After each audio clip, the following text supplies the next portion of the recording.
berkicau di pohon bidara, berlagu yang gadis di taman.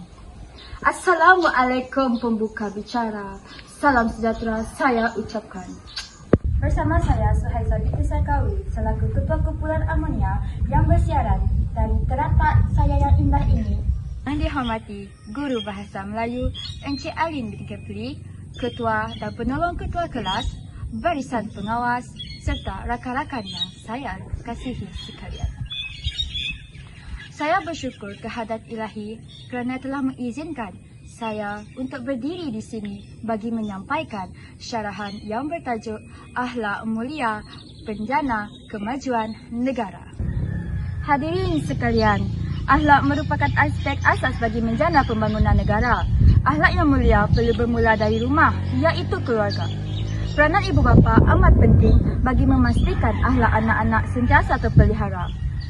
Jika setiap hari ibu bapa dapat menunaikan tanggungjawab mereka dengan sempurna, maka akan lahirlah masyarakat yang harmoni dan seterusnya menjadi pemangkin kepada pembangunan negara.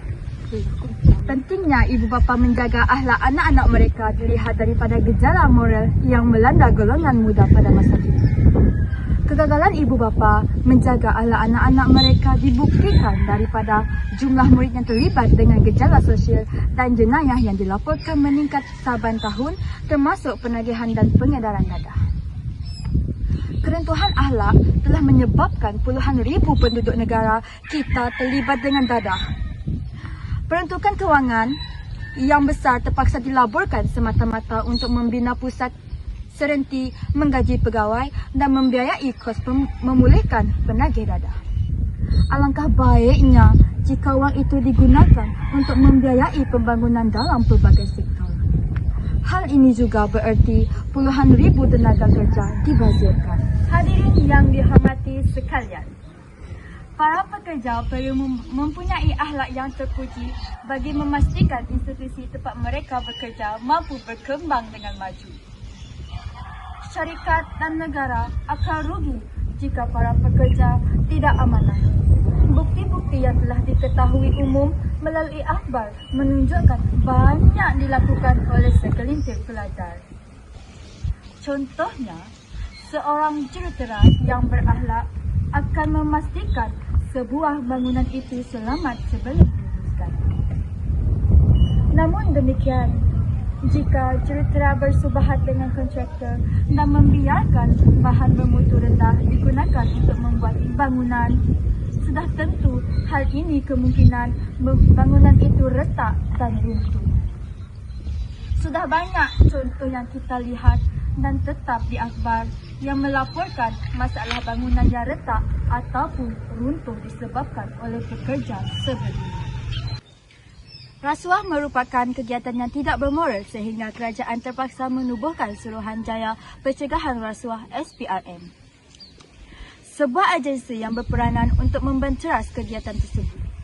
Rasuah akan menyebabkan sesuatu agihan projek bagi tujuan pembangunan tidak dibuat secara adil.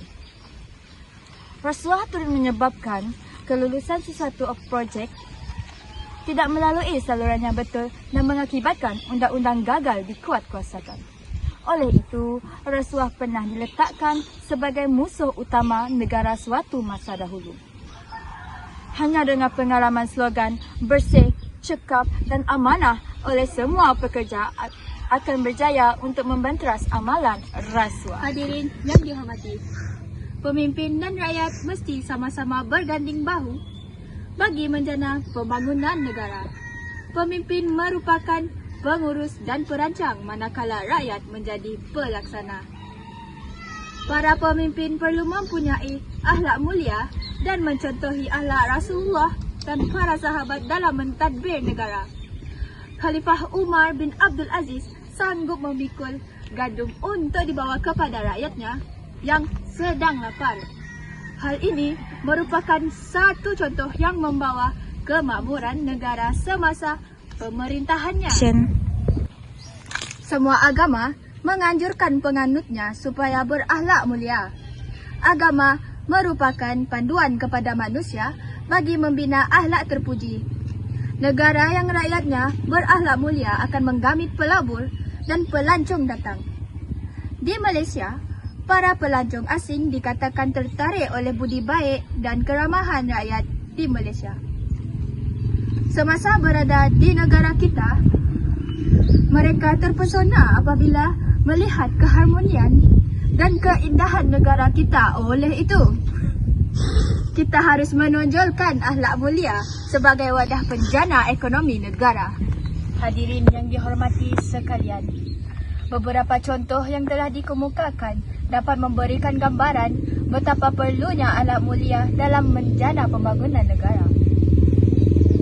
Rakyat yang berakhlak mulia akan membantu pembangunan dan mengekalkan keharmonian negara.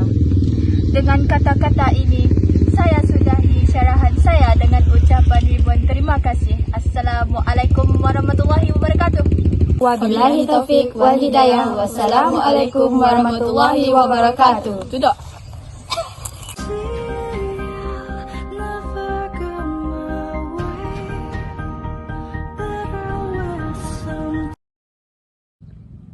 Apa tak?